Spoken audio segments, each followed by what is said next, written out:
আবাসন, শ্রম ও সীমান্ত সুরক্ষা আইন লঙ্ঘনের অভিযোগে সৌদি আরবে বিভিন্ন দেশের ১৯,৫৭৬ জন অভিবাসীকে গ্রেফতার করেছে সেখানকার আইনশৃঙ্খলা বাহিনী।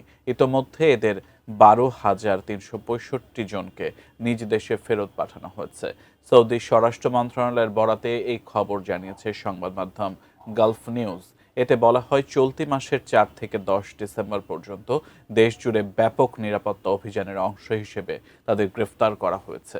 এদের মধ্যে আবাসন আইন লঙ্ঘনের দায়ে ১২,৫০৬, সীমান্ত নিরাপত্তা আইন লঙ্ঘনে ৪,১৫৪ এবং শ্রম আইন লঙ্ঘনের দায়ে ২,৯১৬ জন গ্রেফতার হন।